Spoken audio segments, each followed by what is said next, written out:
सरकारी जगार राजधानी छाती उपरे गढ़ी उठीथिला ये smart city online auto group एवं ये होची मास्टर कैंटीन रो सेई जगह जो जगार बेआईन भाव ये smart city auto association group जो थिला गढ़ी उठीथिला एवं आज कमिशनर पुलिस पक्षरु आकु उच्छेद करा जायछि।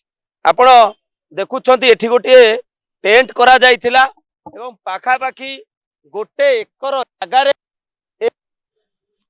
पार्किंग प्लेस गढ़ी उठीथिला। ए जो पार्किंग प्लेस रे तांकर एसोसिएशन गढ़ी उठीथिला एवं जेतेबेले एमाननको उपरे कार्यानुष्ठान निया गला कमिशनर पुलिस पक्षरु जेतेबेले काली तांको प्रतिवाद बेले उठिया गला सेतेबेले ए विशृंखला सृष्टि हला। आईन को हाथ को नहीं ड्राइवर माने एवं पुलिस ऊपर को टेका पथर माड़ करथिले।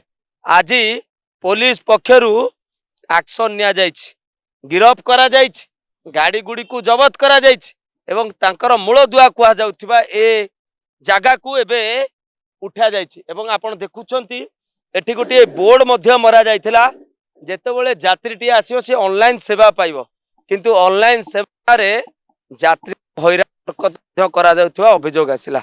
आपण देखुछंती ये एंट्री पॉइंट रहिछि जे एंट्री पॉइंट रे जेसीबी लगाई खोली दिया जायछि। एथि पई ये होछि सरकारी जागा एवं सरकारी जागा रे किभली भाबरे स्मार्ट सिटी ऑनलाइन ग्रुप किभली भाबरे निजर आधिपत्य विस्तार करथिले एवं एई ठारू ही से माने सबु किछि मॉनिटरिंग करथिले। परिशेष रे एबे बुलडोजर लागिला, बुलडोजर लगी सबू किछि सफा कर दिया गला एवं एई जागा को एबे पुलिस उच्छेद करिछि। आपण ए चित्र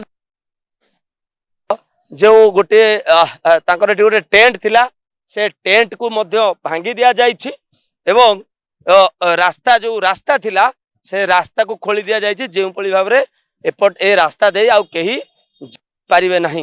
गतकाली रो चित्र एई समय रे एई जगह ठारू पाखापाखि 50 मीटर दूर रे रण क्षेत्र पलटिला एवं किभली भाबरे पुलिस ऊपर को टेका पथर माड़ कले एवं परिस्थिति एभली हला पुलिस लाठी चालना करबा पई बाध्य होला। घटना रे 113 जन को गिरफ्त करी कोर्ट फरवर्ड करा गला, 354 ऑटो जबत करा गला।